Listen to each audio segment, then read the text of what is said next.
Welcome to D-Listers of History, a podcast about people you've never heard of who changed the world. I'm one of your hosts, Vega. The legacy of European colonialism permeates the most seemingly innocuous parts of life. Most of us don't think too hard about where our favorite coffees, teas, chocolates, etc. come from, but you don't need to dig very deep to be horrified by what you find. Once you know about these bloody legacies and present-day realities, it can be hard to figure out what you can do about it. The history of British tea in particular is wrapped up in abuse, violence, and a somewhat bizarre story of a Scottish man named Robert Fortune sneaking into mainland China to engage in grand theft tea, as it were. To discuss Fortune's life, the history of tea, and the current state of the tea industry, I spoke with tea expert and blogger Nicole Wilson, founder of the blog teaforme.com. You could come with me. You could come with me. Oh, you're such a sweet little misfit. When your smile falls down, I wanna lift it. Wanna make you better. Wanna run away together. Welcome, Nicole, to D-Listers of History. I'm really excited to have you. Nicole is a tea expert. And so could you tell me a little bit about what that is and what you do? Thanks so much for having me. So I'm a tea writer and educator. I've been writing about tea. My blog will actually be 16 years in October. So I've been writing about tea for quite a while. It's really something I'm super passionate about. And really, I primarily just love teaching people about tea because it's super fascinating, especially as an American. You know, most people think of tea as just your Lipton tea bag, but there's so much more to it than that, that it's this real rabbit hole that I'm still going down, 16 years later. Awesome. Wow, you're like an OG blog. Yeah. There's like two guys that have blogs older than mine that like still post periodically. Otherwise, I could say I'm the oldest blog. It's like you and Will Wheaton. Yeah. Tea is I'm a bit of a coffee drinker, but I've gotten into tea, especially as I've tried to cut back on my caffeine intake. There's so much to know about it. It can be really dizzying. What's particularly interesting to me as a historian is all the legends about how tea was developed. So what's like your favorite, like, how tea came to be story? Because there's a ton of them. Yeah, there is a lot. One that I found interesting was the one of Bodhidharma that, he was meditating for like 8 years and at one point faltered and kind of like fell asleep. And he was so angry with himself for falling asleep that he ripped off his eyelids. And where they landed in the ground, the first tea plant grew. And tea was, definitely used a lot by monks in meditation because it does give you that kind of like wakeful, mindful wakeness where compared to coffee, you get that like rush and crash. But tea is a little bit more of a sustained wakefulness. So there's a lot of associations with tea and, Buddhism and monks, in the early years of, when people first started drinking tea. Yeah, and there's so much tradition around it. I used to do student tours, and I would once a year, around this time of year, actually, around the new year, would take Chinese student groups here. And one year, their like principal and like some other important people came, and we were supposed to like have dinner together. And I remember feeling so out of my depth because I was like, I don't know what is happening. We're like tapping our tea glasses, and I'm like, I'm sorry, I'm just gonna have to play the stupid American because I was not. If I'd known this was gonna happen, I would have done my research. There's a lot of tradition and stuff, and a lot of like the ways you do things around tea. Yeah, that I think absolutely. Is really cool. Tea is one of the oldest beverages in the world. So there's just an immense amount of history behind it that really like America wasn't even a thought. Yeah, no, until we started throwing it in the water, and even then, questionable. So tea for Americans is directly associated, I think, a lot of times with Great Britain, but they came by their tea habit in the way that Great Britain comes by most things, which is by conquest and colonialism. Exactly. Well, initially they bought the tea from the Dutch, who I guess was kind of like stepping into colonialism a little bit. But then they were like, yeah, we're just going to do this on our own.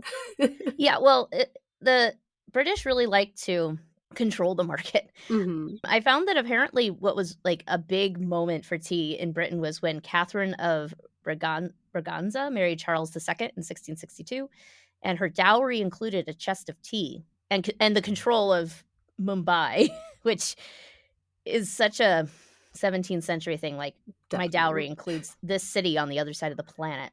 Definitely. And at that time, tea was really reserved for people like her that were royalty. Your average person was drinking ale most of the time because water wasn't safe. Yeah, I saw a thing about how when tea became more ubiquitous among like the working classes, instances of waterborne illness went down because you have to boil the water. Absolutely. Yeah. We just didn't know that that was like what was happening. They were just boiling the water to make tea, not realizing that they were killing pathogens at the same time. Yeah, because we hadn't figured out germ theory Yeah. just yet.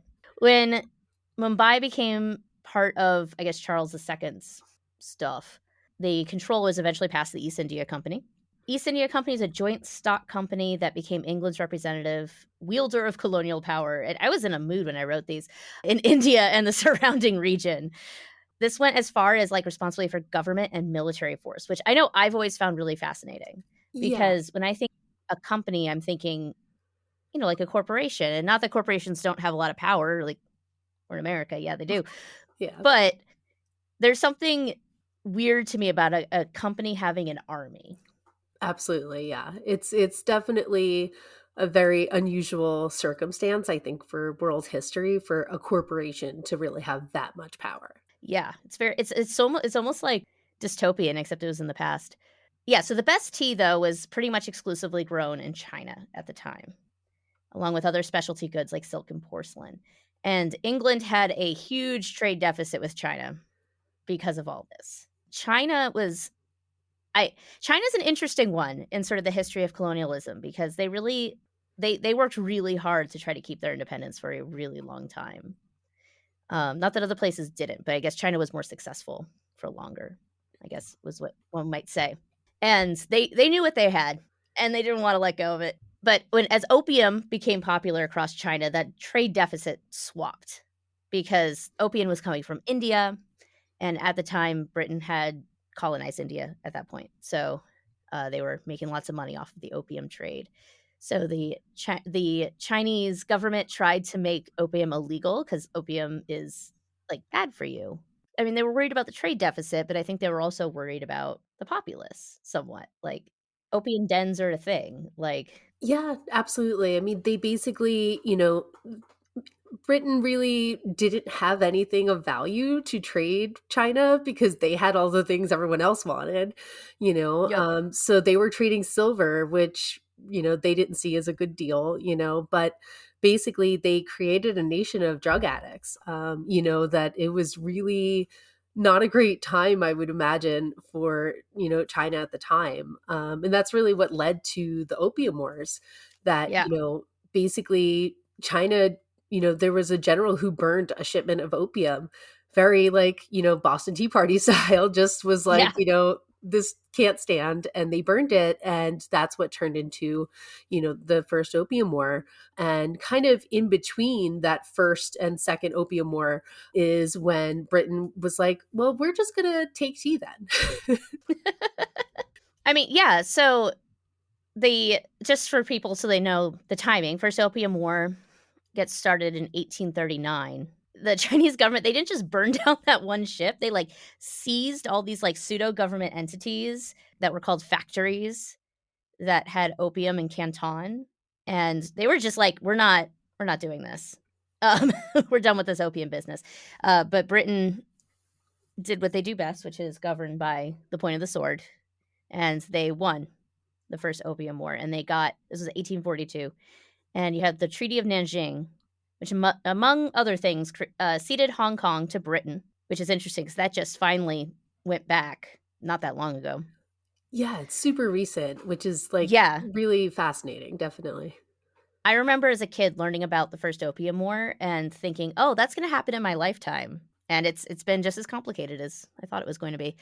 And so Hong Kong became British. 5 ports were opened up for international trade because this was a big thing because China was like we'll trade with you, but we want to keep everybody like really at a distance. So more ports for trade were opened up, and Britain got favored nation state status, which meant that the British, among other things, that British representatives had extra legal authority, so they didn't have to follow China's laws. And of course, they could keep selling opium. And in fact, China, I believe, correct me if I'm wrong, I believe they had to pay Britain back for the opium that they burned. Yeah, they had to make restitution to Britain, which was incredible that wound up being how that went. But yeah, it really did change a lot of things. They were still very restrictive, where those specific ports were really the only place that foreigners could go. They were only allowed to travel within like a day's journey from there. And China is incredibly vast. It's a massive country, but even to think of, back then they didn't have the planes, trains, and automobiles that we have now to, move people and access the interior part of the country. Yeah, it's so big. It's one of those things that, like, I feel like there's lately on social media, there's been a lot of, like, Americans laughing about Europeans not understanding how big America is, and I feel like I don't really understand how big China is, Yeah. partially because of the way it's drawn on the map, which is a whole history of why countries are the sizes they are on, the world map. In case anyone doesn't know, they are not accurate to actual size. Yeah, so the Westerners, they weren't permitted in the interior of the country, which is where all the tea cultivation was happening. And the Chinese government knew what they were doing. They're like, we have a good thing going on here, and we don't want to mess it up. Like, this is ours. And they have so many stories around tea of like there was an emperor who they said invented tea. It's a huge part of the culture. And they knew that if the British got their hands on it, that would not be good news for them. But East India Company, they want their own source of tea. They want to stop paying these high prices to the Chinese government. And so they keep trying to create their own source of tea in India, but it was not going well.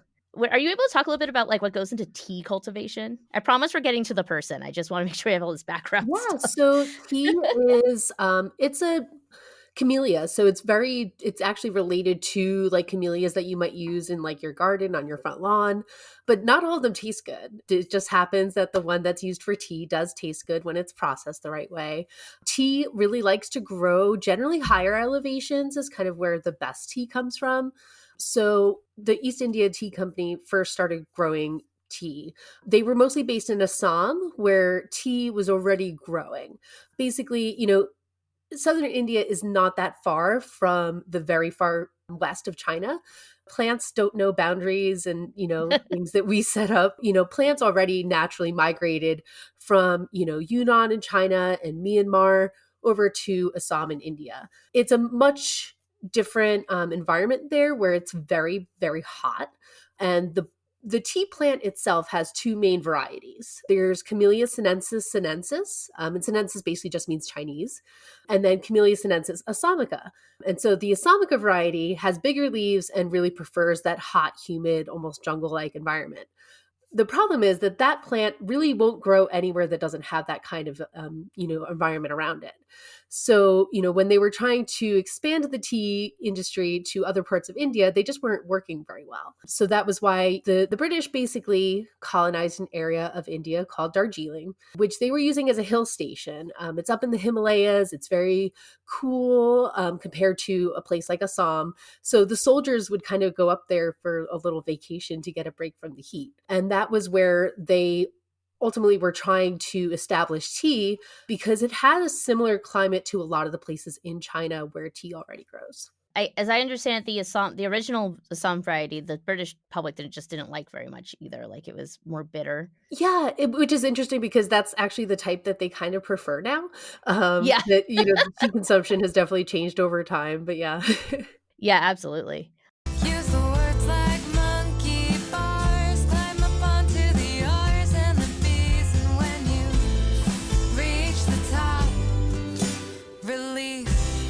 So the reason I gave all this background is because we're going to talk about this guy, Robert Fortune. Robert Fortune was born September 16th, 1812, though when he rose to prominence, his year of birth was changed to 1813, which I think is so great. This was to hide the fact that his mother was 7 months pregnant with him. when she got married. That's interesting. Yeah, so that's your like tiny town in Scotland drama for the day. He was from Scotland. Most scientists in that era were gentlemen. So these are people who had the wealth to support themselves while pursuing knowledge. So Fortune was not of this background. He has of a common background. His father was a hedger. I was unsuccessful in finding out what precisely a hedger does. Logically, it's someone who maintains hedges, but when you put hedger into Google today, you get all this stuff about like investments. So I can I was imagine, not very yeah. successful. I think they used hedges to kind of separate fields of farms back then rather than using fences because wood is like a really valuable resource. So I think that's probably more like what he did, meaning maintaining those kind of boundary lines. But the important part of that is that it involves plants. And he learned a lot from his father. And he completed an apprenticeship, which gave him a first class certificate in horticulture, which was a trade qualification, which isn't when you wanted to get into botany in those days, that wasn't what you'd get. You would, go to a university, ideally one of the fancy ones like Oxford, and you would get a medical degree in addition to whatever other science degree. And so he didn't have any of that stuff, but he was really good at what he did. So he rose up the ranks quickly. He moved from the Botanic Garden in Edinburgh to the Royal Horticultural Society's gardens in Chiswick. He was married by this time to a woman named Jane, and they had 2 children, John Lindley and Helen Jane. We don't know a ton about Jane as far as I can tell. He didn't write about her very much, which is really unfortunate because she did a lot to keep things going. She was critical to his success because she was the one who was not just raising the kids, but she like grew food so that the family could eat when he was making like basically no money and handling all of his accounts when he was out of the country. And I mean, she was his accountant basically. Pretty much. And back then it wasn't just a quick, week vacation to Shanghai. He was gone for years at a time. Yeah, and she kept things going at home on really very little money, as we'll get to. So the natural world was of great interest to Victorians at this time. The Enclosure Acts had made farming a more and more difficult prospect for the average person. There's a lot of different Enclosure Acts. You could do a whole episode on just the Enclosure Acts. They stretch back to the 17th century, and I think the last ones were in like the mid 20th century or something. But these are basically, this is big nutshell of a big topic. It's basically taking land that was previously public and making it private. So this looks different depending on the era. In this era, we're kind of looking at the land going to the wealthy landowners to put sheep on. And then we've figured out that making fabric is a pretty great way to make money. And Britain was like way ahead of everybody on that one. And so people were moving to the city and they really craved that like natural world. So people got really into like potted plants. And that's why a lot of Victorian things have like lots of like pictures of flowers on them. And everyone, like pretty much everyone would have like at least like a little window box that they took care of. And the gentry, of course, had to just do that and make it extra. So they would just do that even more so. My favorite example I found was in 1856, the 6th Duke of Devonshire paid 100 guineas, which today comes out to about $15,000 for an orchid. So that's what the gentry were doing. It's a lot of money to be made in fancy plants. And around that time, we also have the foundation of the Royal Horticultural Society. And so they were interested in expanding their library of seeds and plants for members. And they noticed the work that Fortune was doing at Chiswick. He was really good with hothouse flowers. And so they decided to send him on an expedition to China for the acquisition of plants once the Opium War was over. So this is his first time going. And normally an exhibition would be gone on by a gentleman. So the wages reflected that. He was paid about £100 a year, which comes out to about $15K today, which it's always tough to do these number games with currency because what you can buy with currency changes over time. And so you can't just like do the math and understand. But when you just do the math, it comes out to $15,000. He tried to get more money, and he was told this quote, I was like, "Wow." And he was told, "The mere pecuniary returns of your mission ought to be but a secondary consideration, next to the distinction and status which you could not have attained any other way." Which I feel like is a very fancy way of saying, "Be grateful for what we give you, commoner." Yeah, and especially a trip to China like that was really quite dangerous for a foreigner to undertake at that time, especially without being given the full backing of financial, things like weapons to defend yourself.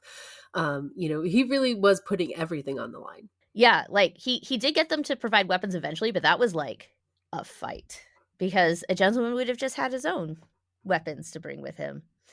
But his exhibition was a success. He brought back a ton of plants, lots of really in-depth field notes, and, and the kumquat, which I didn't realize was under the genus Fortunella. So that was kind of fun for me to find out. I love kumquats. He, like, I guess, like, climbed over a wall and, like, stole it from somebody's garden kinda thing, which is basically most of what he does. What really made him a star, though, in Britain was in 1847, he wrote a travelogue, 3 Years' Wanderings in the Northern Provinces of China.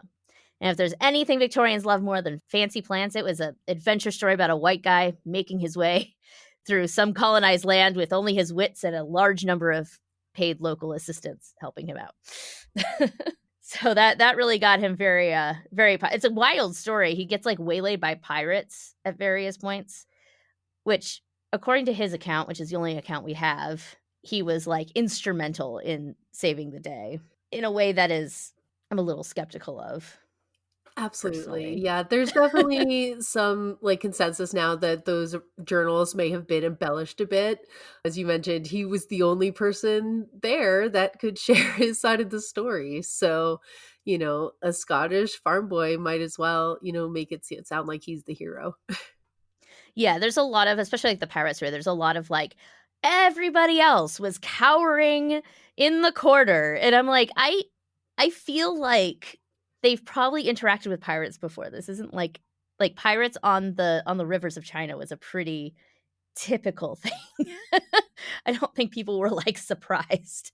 But he, stood up and saved the day and whatever. But he, like, had to dress as a Mandarin, which were, like, the upper class, as I understand it, of there's a lot of Chinese history I'm not going over around, like, different ethnic groups being in power at various points, that you can get really in the weeds, but the Mandarins were the ones who were, like, the fancy people at the time. And he dressed in that style, shaved his head, added, the braid on the back so he could sneak into, like, forbidden cities and stuff like that, like, he really went all out. And, of course, this book also involves all the casual racism you'd expect from a British Victorian. It's whatever you're thinking, you're probably right. Like, it's pretty typical. Although I did enjoy this has nothing to do with anything, but he didn't think Hong Kong was gonna grow into anything. I know. So, that didn't happen, he was wrong. He comes home, he's hired by he's hired to care for the Chelsea Physic Garden, which is by the Thames River, which is, like, a highly coveted position. It's, like, usually goes to, like, again, somebody who's not a commoner. And once again, his salary was only £100 a year, but at least this time he got a place to live. So, I imagine that helped a little bit. And a lot of what he did there was, like, creating these greenhouses. And this was, like, some greenhouses weren't new technology, but there was a new technology at the time, these Wardian cases that are really critical, which are basically like little baby greenhouses that you can carry around with you. If anybody's ever seen those things on social media where they'll be like a huge jar that has like a whole ecosystem living inside where it'll be like, I haven't opened this jar in 40 years or whatever, and there's like moss and all kinds of stuff. That's a Wardian case essentially. It's a self-contained plant growing unit. We call them terraniums now, but the guy who invented them, I guess, was named Ward. The East India Company noticed the work he was doing around these greenhouses, and one of the big limitations around the transportation of tea plants was that they're like super delicate, and sea travel is hard on all plants. There's lots of salt in the air. There's a lot of just, moving around. Plants, it's funny. Our co-host Mazal is a passionate plant person, and it's always funny to me because you go outside, like, I'm the one who goes outside and has to, like, rip the weeds out from between, like, the cracks in the pavement, 'cause we live in the city, and she, like, has to, like, baby these poor things. It's like measuring the pH and, like, how much of this type of substrate do you put in and all this stuff. I make her mad sometimes by just calling it dirt because it is not dirt. I know it's not dirt, it's substrate, but, um, there's a lot that goes into it, and I can't imagine taking something, especially like a seedling, and putting it on a boat for 6 months and expecting it to get to where it needed to go. So this was part of the problem with this East India Company's tea plans, was not only the acquisition of the tea plants, but, like, how do you get them from China to the Himalayas? So this was a much better deal for Robert Fortune than anything he did with the Royal Horticultural Society. He was offered £500 a year, which comes out to, like, 94K or so today. So that must have been life-changing in a lot of ways. And his expenses were paid for, including the cost of cargo, and he would be given property rights to any other plants he collected on his trip, which meant that he could sell what he brought back to wealthy collectors, anything that wasn't a tea plant, which was definitely a boon. And he was tasked with collecting seedlings and seeds for both green and black tea. So this was something I learned from this, is what's the difference between green and black tea?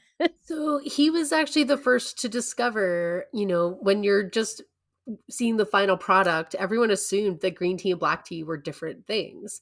But he discovered that tea all comes from one particular type of plant. So they're all Camellia sinensis, and it's really how the leaves are processed that determine whether it becomes green tea, black tea, or any of the other types of tea. So he was definitely, like, originally they had to rename the nomenclature for tea plants because they had made separate ones for black green tea and black tea. I thought this was so I mean, I guess I never really thought about it that much, but, I thought this was really interesting. I didn't realize black tea was it fermented, I guess, to give it the stronger everything, really. Yeah, a lot of places use fermentation. It's a little bit of like a misnomer because there's not actually like fermentation like you would see with like beer or Mhm. kombucha, but it's basically oxidation. So, like the same process, if you cut open an apple and you leave it out and it turns brown, that's basically what happens to the tea leaves. And so the theoretically black tea should be, close to fully oxidized, where green tea, you're basically heating the leaves during processing to stop as oxidation from happening. Yeah, that was, like, there's so much that goes into all of this. So Fortune, by the time he comes back to China, he speaks a little Chinese, but not enough to get on his own. Although, this is sort of like clearing the bar, so basically, but I'm impressed he spoke any Chinese. Um, Yeah, I sh I for a shouldn't Victorian be. Scottish man, that's impressive. Yeah. But he still needed interpreters, so he goes to China, he hired an interpreter named Wang, who came from the Sunglo Mountain, region of the I'm gonna probably pronounce this wrong, so please correct me, Anhui Province, that was known for its green tea. And Wang spoke a language known as Pigden, which was developed in the port cities for communicating with Westerners. So it's a mix of Chinese English, some Hindi, and some Portuguese, and Fortune was able to understand this language as well. And there was another person he hired that he never gave the name of, who was carrying things, basically. Was the carrier of stuff while he was there. So he wasn't allowed to go into the center of China. This was super not allowed. And this is great. We were talking about this a little bit before we press go, that Fortune had to like super go undercover. And this is wild to me that this, like, you look at pictures of him and he was like not he was a big Scottish dude. Yeah, the mutton chops. Yeah. He does not, I mean, he looks like he's from the place he's from. And it's amazing to us today to imagine that he could possibly pass as Chinese for any amount of time.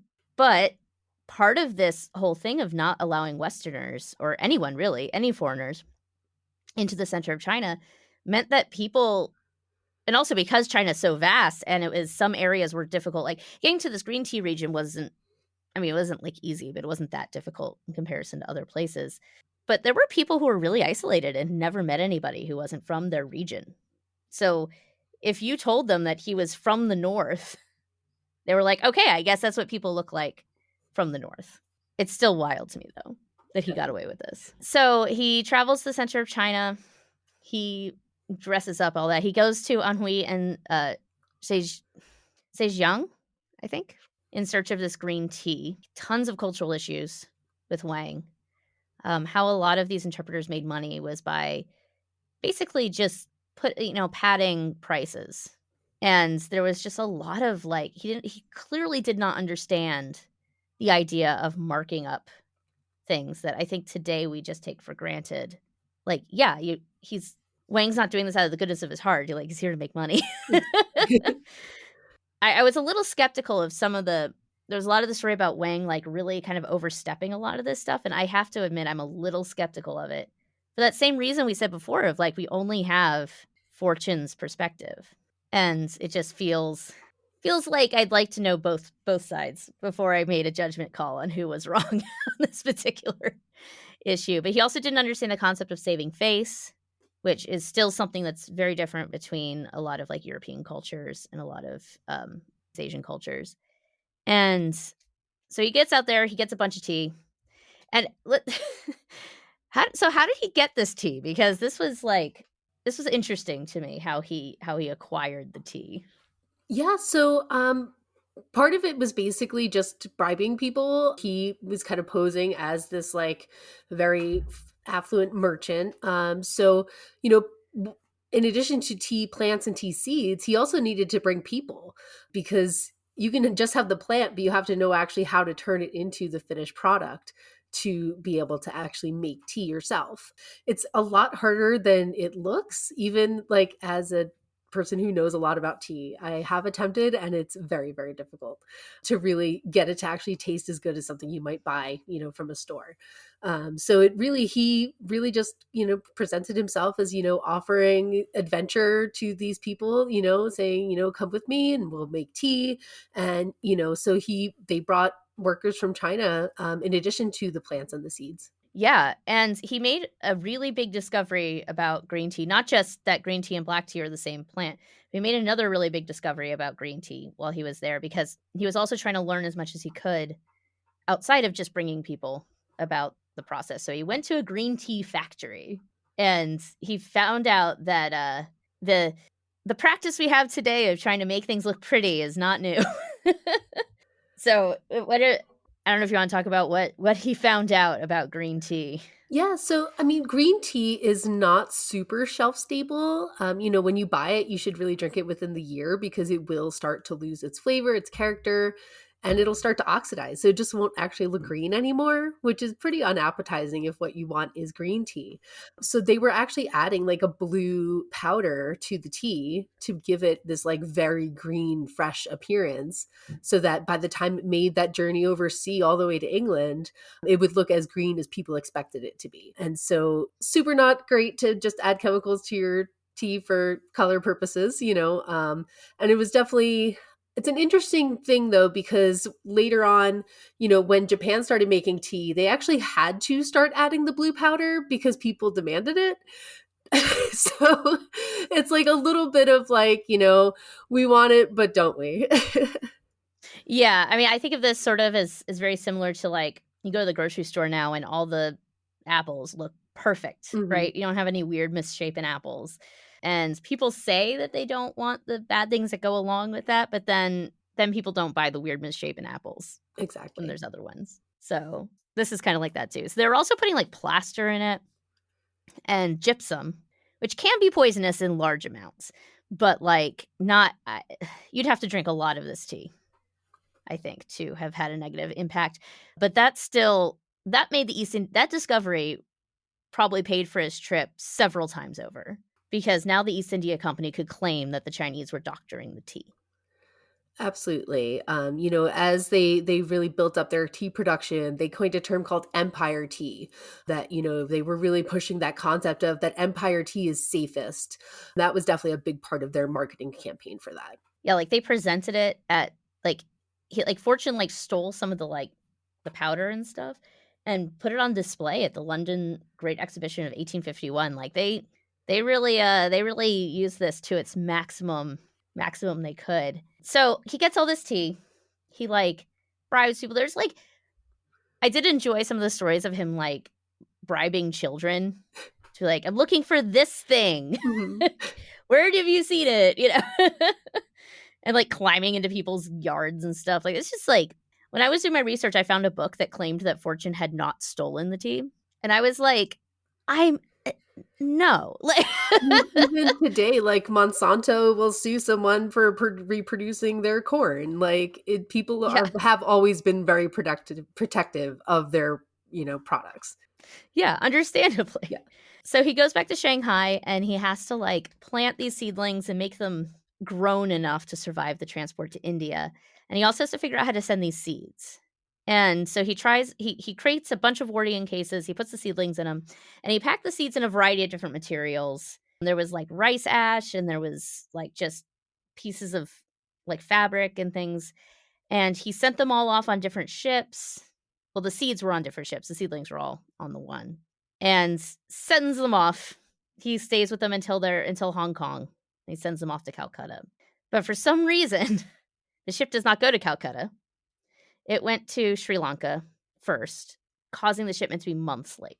But Wardian cases are pretty impressive. When Hugh Falconer, who is the sort of head agriculture guy for the East India Company in India, received the Wardian cases, he reported that they were in good condition, and he sent them on their overland journey to the Himalayan mountains. And this is where things go wrong, even more wrong, because someone along the way opened the cases, which is not what you do with Wardian cases. definitely. It defeats the entire purpose. So by the time they got to Darjeeling, it was like they were just most of them were dead. It was like 1,000 had survived out of 13,000 seedlings.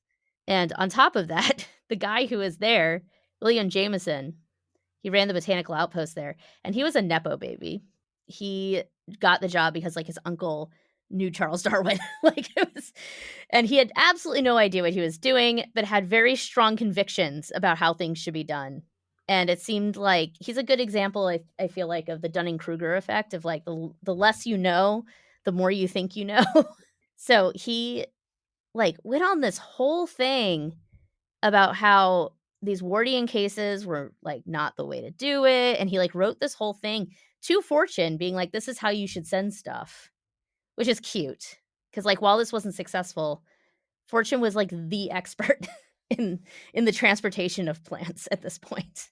Yeah. And he also would ignore the Chinese workers. This was like later when the Chinese workers were there, he would just ignore their advice on like how much water to give the tea. Like it was wild, this man. Yeah, he put irrigation in the tea fields, which is absolutely not a thing that's done in China. You might find it done today in places like Kenya that are very dry that are growing tea, but tea is pretty picky where like it likes water, but it doesn't like to be wet. And so irrigating the plants basically just made them rot away. And they had so few because Mhm. somebody opened the Wardian cases, which is like Fortune back in China doesn't find out about all this for a while. He goes on another journey to Fujian, I believe, Mhm. to acquire black tea. And to be perfectly honest, like all the cultural ineptitudes and all this stuff, like it keeps happening. Like I think a good like third of the book I read was basically just like, here's all the things that Robert Fortune did that were kind of offensive. But it was much harder to get over to that part of the country because you couldn't just like take a boat. Like you had to climb over mountains and stuff to get over there. But he gets over there, he stays at a Buddhist monastery, which is where he took these really intense notes about how to prepare tea. So I was wondering if you would talk a little bit about that, about the proper preparation of tea. He was a very particular guy, and he like wrote down like, this is how you boil the tea. This like, all the steps. Yeah, I mean, the one of the cool things about tea for me is that there really isn't a proper way to do it.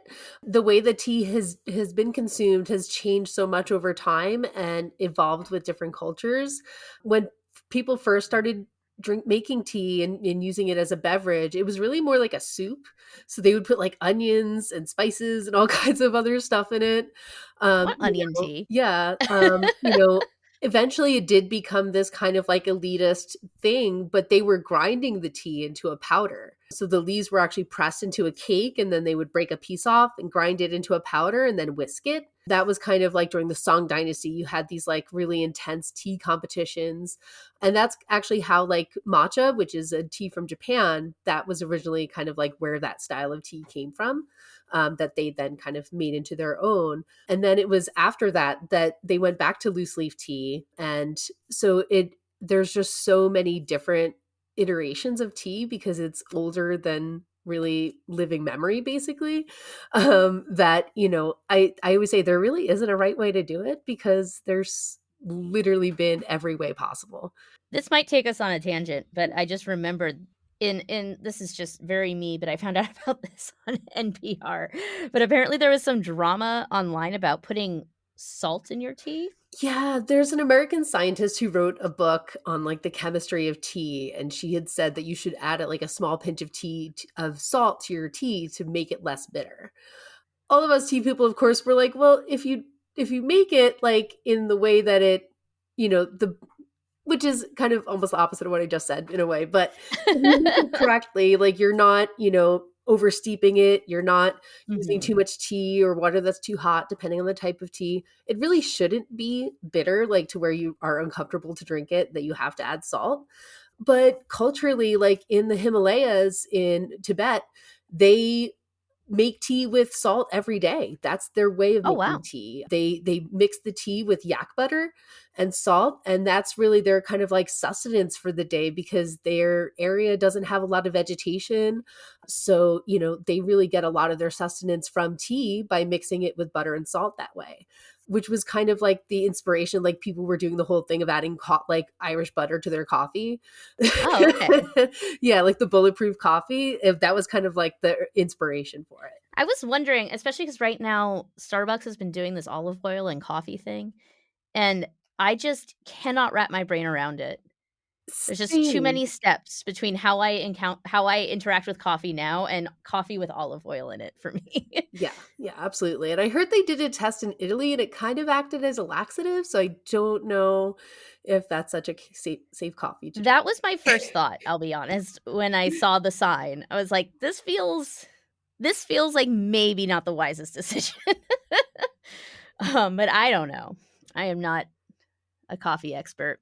So, he goes off, he gets all this black tea, same deal, he's, like, bribing people and climbing into people's backyards and stuff, and he finds out how black tea is made and that it's the same actual, like, plant. And I think there's a little bit of a difference in how it's picked too, like, there's a lot of, like you can only pick, like, the first couple like, the top of the tea, like, there's a lot that goes into it.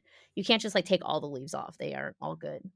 But then he does all this, he comes back to Shanghai, and this is when he finds out what happened to all of his poor tea seedlings that all got ruined on their way to the Himalayas. And he was sent, like, all of the bureaucratic, like, blame shifting, like, in a packet, like because East India Company, they were a company, so, like, everything was written down, and they wrote down, like, everybody being like, it's your fault," all there. Fortune was actually, like I was sort of impressed at how, like, blasé he was about it. 'Cause, I mean, I'd be pretty mad like, even though, like, he had found out that he didn't have to, like, go back and get more because it was the same stuff, but still, like, I'd be pretty mad because it was pretty stupid, the entire thing. Definitely. I think maybe his background kind of allowed that because he wasn't part of that like bureaucracy. He was just like a Scottish farmer guy that like happened to be really passionate about plants where he wasn't really part of that like in crowd. Yeah. So, what he really focused on, though, was a better way to send the seeds because none of the seeds he had sent had germinated. So, he came up with this, like, really interesting idea. So he also brought mulberry bushes to send to India because mulberry is what silkworms like to eat. And they were trying to figure out how to start some silk production in India as well. So he made these like big Wardian cases for these mulberry bushes. And after the plant had like gotten used to it, I guess mulberry bushes, not surprisingly, I guess they're a little hardier than tea. He would scatter the tea seeds all around the bush and then cover it with more soil, and he put these, like, crossbars in to make sure the soil in the cases would stay put. even being on the ocean and stuff, like that they would stay where they're supposed to. And it worked great. Every single seed germinated. This became the way to ship any plants, really. Like they didn't have to send seedlings anymore. This was like a huge, huge innovation until I guess we've probably have better ways now, but this was how they did it for a long time. Finally, the tea does end up in the Himalayas, and I believe this is when the people came along too. Yeah, so they did bring people. There were a lot of issues. I mean, the people that came from China wound up being really unhappy. They completely left everything behind, and it's not like they could just FaceTime, their friends and family. Yeah. And there was a lot of trouble with like locals not getting along with them also. And, generally that was kind of a tribal area before, the British colonized it. So there just weren't workers, enough to be able to support like industrial agriculture. So they actually imported workers from Nepal to that area. And so that was kind of like their initial, labor force for the tea industry there. Yeah, and there was a lot of like what we would now call labor actions, where it was like the Chinese workers refused to be sent by themselves to different places, which I get. I wouldn't want to be the only person from my country in a place either. And they were really successful. Like, they were just like, we don't care, we're not going. And they won. So good for them. Fortune, to be fair to Fortune, he did try to make sure these guys got a better deal than workers in the past who had come from China had gotten. It still wasn't, I think, an appropriate amount for what they had given up, but he was at least thinking about that.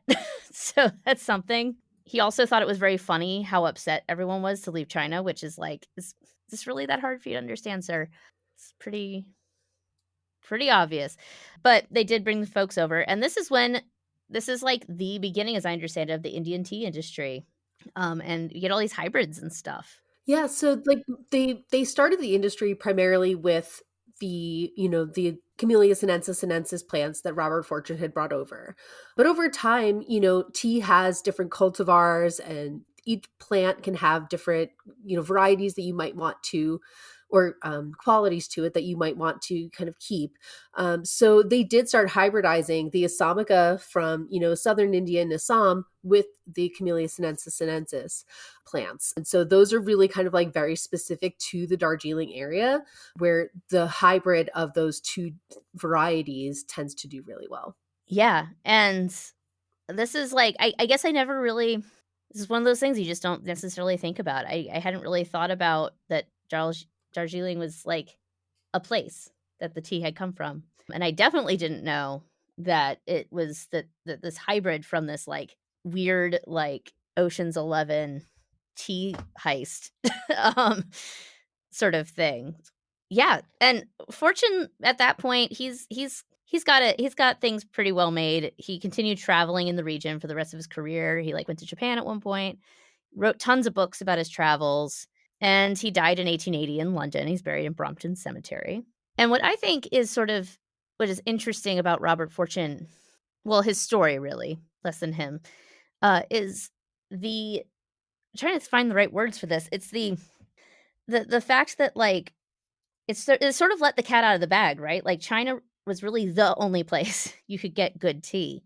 And after this, it really opened up, as I understand it, opened up tea to like different varietals in different places. And I'm curious what your thoughts are on this. I know for me, it's like a little bit of like a complex thing because obviously, like going and stealing the tea was wrong, Mm-hmm. but we wouldn't have all these great hybrids and stuff without it. Absolutely. Yeah. It's a difficult thing a lot of times for tea drinkers, because if you look at, the overall history of tea, there's a ton of colonialism and like not great things to grapple with.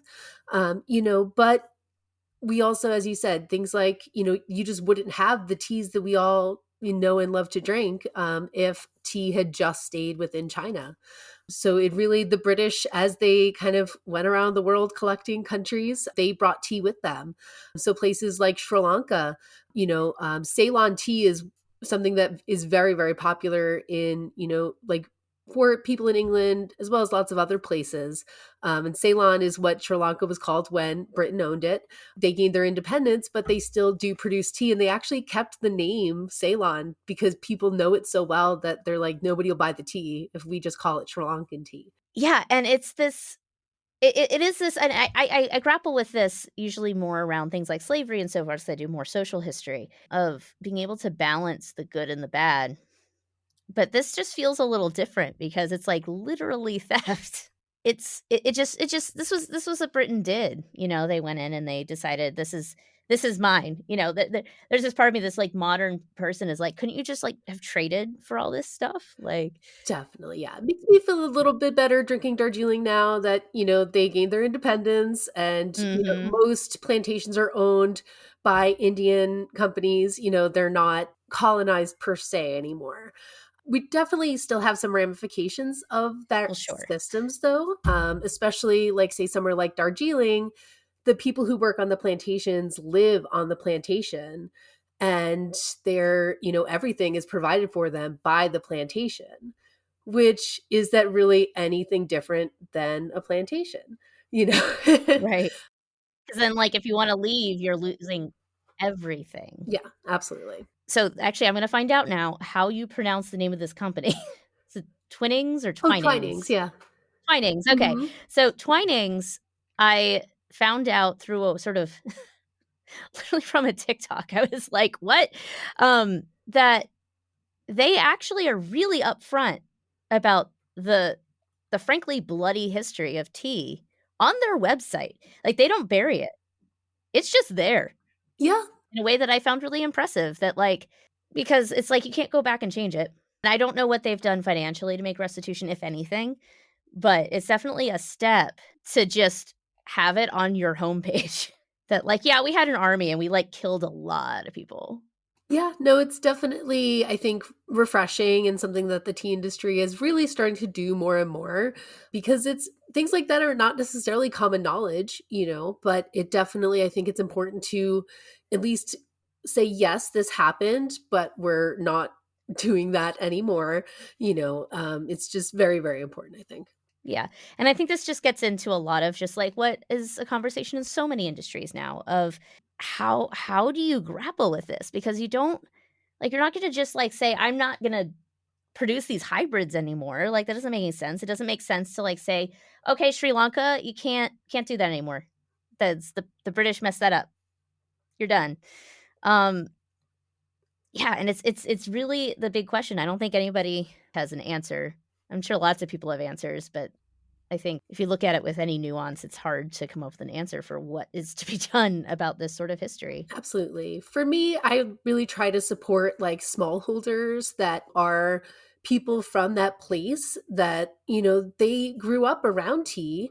So they really know quite a lot more than what some foreign person coming in to run things would know, and so there's definitely a lot of really great tea estates and smallholders in all these different countries where tea really was established by colonialism, but they're kind of taking it on as their own now.